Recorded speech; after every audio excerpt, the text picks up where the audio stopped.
រឿងទំនៀមចោះត្រចៀកកូនស្រីទំនៀមចោះត្រចៀកនេះមានរឿងព្រេងមួយដំណាលថាការកន្លងយូរយារណាស់មកហើយ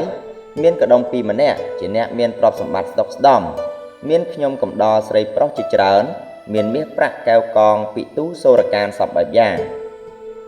កដុំពីរនោះមានចិត្តក្បត់នឹងភរិយារបស់ខ្លួនហើយទៅសាហាយស្មន់នឹងខ្ញុំស្រីម្នាក់លុះយូរទៅប្រពន្ធដើមដឹងរឿងតែមិនដឹងធ្វើដូចម្ដេចនឹងធ្វើបាបខ្ញុំស្រីនោះបានថ្ងៃមួយកដុំពីរមានដំណើរទៅស្រុកក្រៅពេញមួយថ្ងៃប្រពន្ធដើមបានឱកាសក៏នាំទាស័យដទៃទៀតរបស់ខ្លួនទៅចាប់នាងស្រីសាហាយរបស់ប្តីនោះធ្វើបាបដោយវាយដំច្រំធាក់និងជេរបញ្ចោច្រាស់ឆ្អេះយ៉ាងខ្លាំងរួចហើយយកដេចគោលមកបោះត្រង់ចុងស្លឹកត្រចៀកទាំងពីររបស់នាងនោះហើយទុកចោលលើផ្ទះនោះទៅលុះវេលាល្ងាច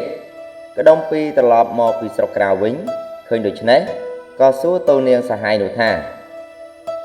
យ៉ាងម៉េចបានជាគេយកដេចគោលបោះស្លឹកត្រចៀកដូច្នេះនាងក៏ឆ្លើយប្រាប់តាមដំណើរសោកគ្រប់ប្តីក៏ដកដេចគោលចេញរកថ្នាំលាបស្រួលបួលហើយឲ្យទៅនៅផ្ទះមួយឆ្ងាយពីគ្នា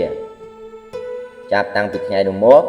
នាងសាហាយនោះមានសេចក្តីអៀនខ្មាស់គេជាខ្លាំងព្រោះត្រចៀកខ្លួនមានស្នាមប្រហោង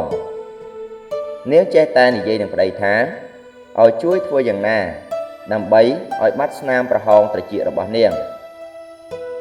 កដុំពីរធានារ៉ាប់រងថានឹងរកមធ្យោបាយធ្វើឲ្យបាត់ស្នាម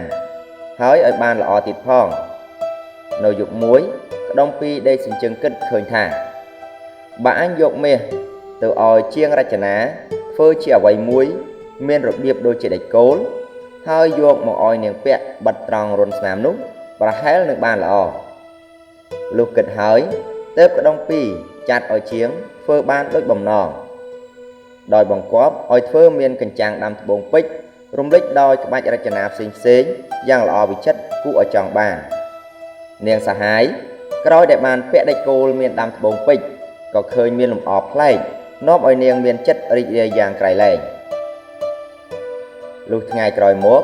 នាងប្រពន្ធដើមបានឃើញត្រចៀកនាងដែលខ្លួនបោះដេចគោលនោះមានពន្លឺភ្លឺផ្លេកគួរឲ្យស្រឡាញ់ក៏សួរនាងនោះថានាងបានអ្វីមកពាក់នៅត្រចៀកនោះក៏ល្អម្ល៉េះនាងសាហាយឆ្លើយថាខ្ញុំពាក់ដេចគោលដាំត្បូងពេជ្រជំនួសដេចគោលដែលអ្នកបានចោះកាលពីថ្ងៃមុននោះនាងប្រពន្ធដើមបានដឹងហើយក៏រកមធ្យោបាយចោះត្រចៀករបស់ខ្លួនរួចហើយឲ្យជាងធ្វើដេចគោលដាំត្បូងពេជ្រពាក់ដូចនាងប្រពន្ធចុងដែរចាប់តាំងពីសម័យនោះមកស្រីឯទៀតក៏នាំគ្នាចោះត្រចៀកកូនស្រីតាំងពីនៅក្មេងតូចទុកសម្រាប់ពាក់គ្រឿងអលង្ការផ្សេងជាប់រហូតមកដល់សពថ្ងៃនេះបាទរឿងនេះចប់តែប៉ុណ្ណេះឯងអរគុណសម្រាប់ការតាមដានស្ដាប់តាំងពីដើមរហូតដល់ចប់សូមជម្រាបលា